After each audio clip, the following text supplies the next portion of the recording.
هاي، ازيكم؟ عاملين ايه؟ اتمنى ان انتوا تكونوا بخير يا رب دايما. النهارده هكلمكم عن موضوع حلو قوي قوي ومفيد جدا، واتمنى كل اللي يشوف الفيديو ده يستفيد منه. انا هتكلم عن موضوع الكيدز وركشوب اللي بيكون في الهوم ديبوت.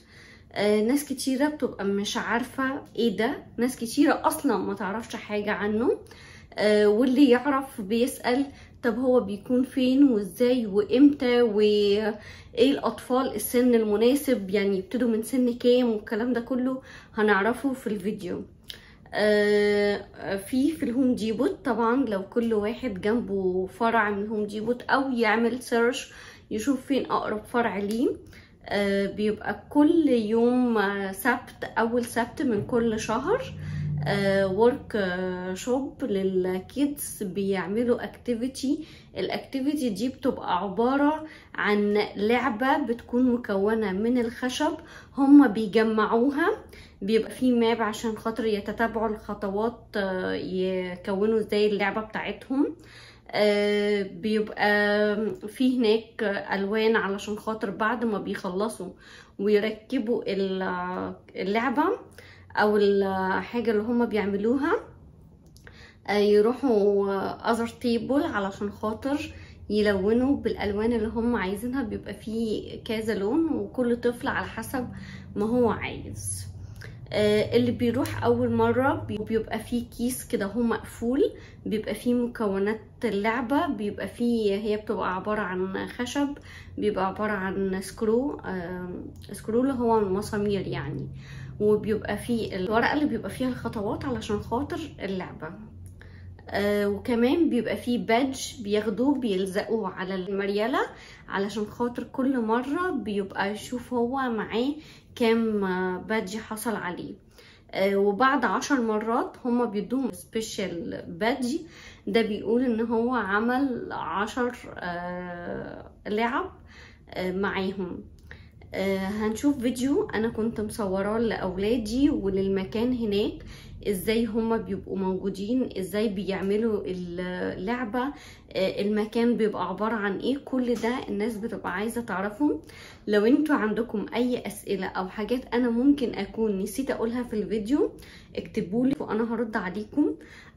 احنا بنروح بقالنا كذا فترة، فيعني عارفة معلومات حلوة لحد ما، بس اوقات كتيرة قوي ممكن ننسى نقول حاجة او تسهو علينا حاجة. فاي حد عنده سؤال انا هكون مبسوطة قوي لو قدرت ان انا اساعد اي حد او افرح الاطفال.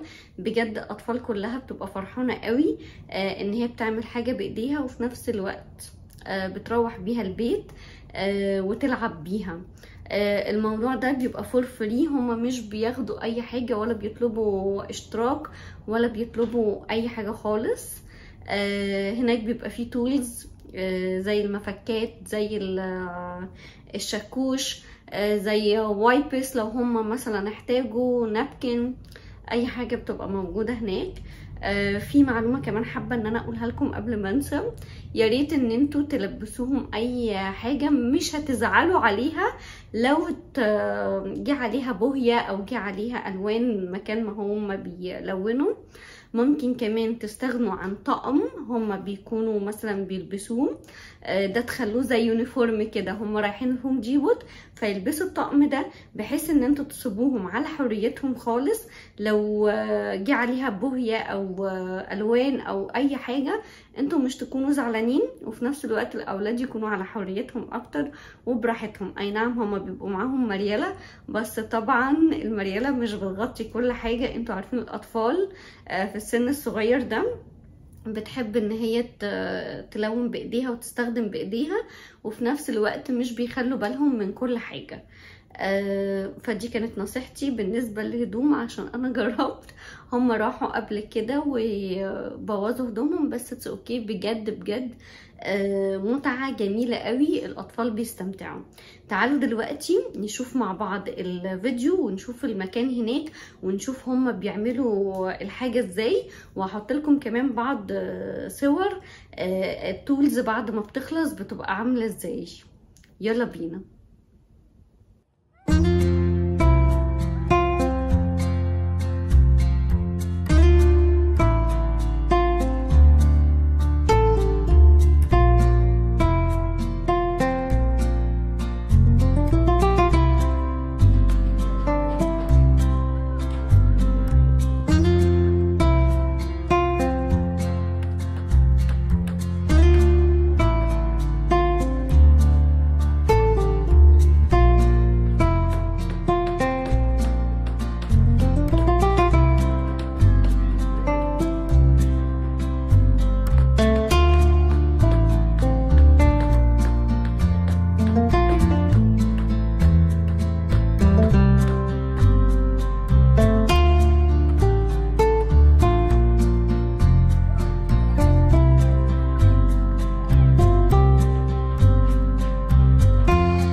ودلوقتي بعد ما شفنا الفيديو مع بعض، ما تنسوش لو انتوا عندكم اطفال سنها مناسب وعندكم وقت ما تكسلوش وخدوهم بجد، انتوا وهما هتنبسطوا كتير قوي.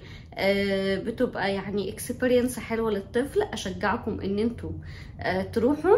اشجعكم كمان لو ليكم اي سؤال او استفسار اكتبولي، هقرا كل كومنتاتكم وهرد عليها. ولو انتوا كمان اول مره تشوفوا الفيديو بتاعي، ما تنسوش تعملوا سبسكرايب وتفعلوا الجرس على الكل عشان يوصلكم كل فيديو جديد انا بنزله.